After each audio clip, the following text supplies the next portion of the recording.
Биылғы жыл балалар жылы болып жарияланғаны белгілі. Мектеп қабырғасында ұйымдастырылып жатқан іс-шаралардың барлығы да балалар игілігі үшін ұйымдастырылуда. Қай кезде де бала тәрбиесі өзекті мәселелердің бірі болып табылады.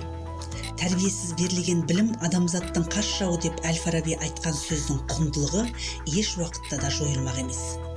Оқушыны ұлттық рухта тәрбиелеп шығару үшін қазақ жанына жақын келетін тәрбиенің 4 басым бағытын алған дұрыс деп ойлаймын. Ол басым бағыттар жан тәрбиесі, сұлулық тәрбиесі, дене тәрбиесі және ақыл тәрбиесі. Осы 4 тәрбиені тегіс алған кезде ғана адамзат баласының тәрбиесі түгел болмақ.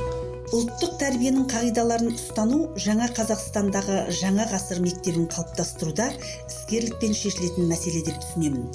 Осы орайда менің көшбасшылық ұстанымым кәсіби білімімді үздіксіз жетілдіріп, оқу тәрбие ісін ұштастыру және функционалдық сауатты ұлттық рухтағы тұлға қалыптастыру. Ол үшін қазіргі білім берудегі құндылықтарды негізге аламын. Елді түзетуді бала оқыту ісін түзетуден бастау керек деген Ахмет Байтұрсынов сөздері әр ұстаздың жадында болуы тиіс. Ол үшін табысты мектеп мәдениетін қалыптастыру маңызды.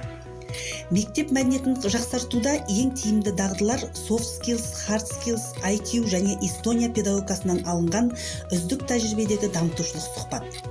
Мектеп мұғалімдерінің 80%-ы soft skills курсынан өтсе, оқушылар мен ата-аналар мен мұғалімдер мен дамытушылық сұхбат жүргізіліп, бір мақсат, бір мүддеде жұмыс істеуге жұмылдырылды.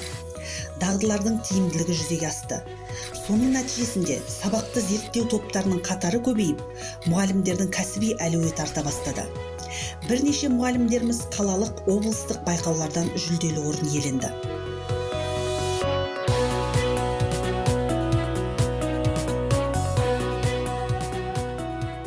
Біздің мектеп оқушылар үніне құлақ асатын мектеп.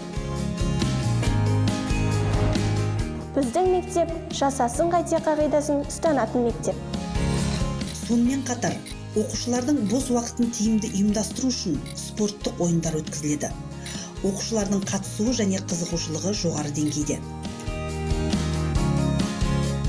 Біздің бос уақытымызды тиімді пайдалану үшін барлық жағдай жасалған. Біздің мектеп салауатты өмір салтын ұстанатын мектеп. Мектепшілік 9 жоба жұмыс жасайды. Оның 2-і инновациялық жобалар. Қанипа Бітібаева технологиясын насихаттау және тарату бойынша тірек мектеп болсақ, сабақты зерттеу бойынша серіктес мектептермен бірлесе жұмыс жүргізудеміз.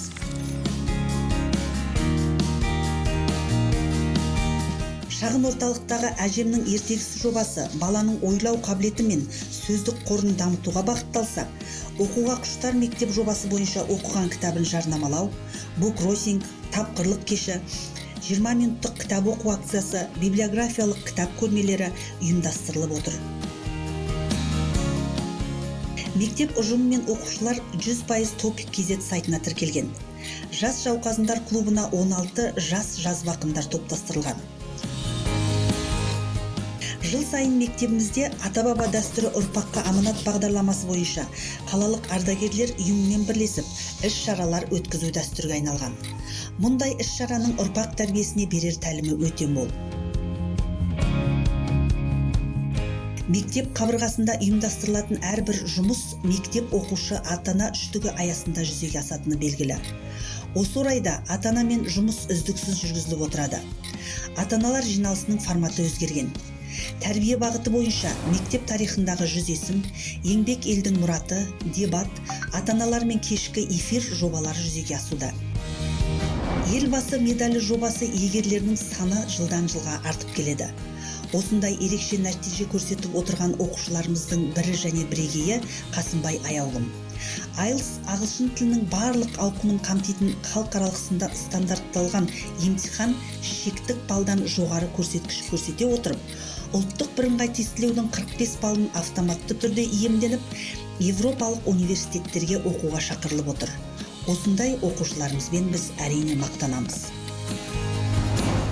Сөзімді қорытындылай келе, әлемдік білім беру үдерісіндегі жаңашылдықты қолдай отырып, ұлттық рухымызды бекіте түсіп, ұлттық тәрбиемізді жандандырайық демекпін.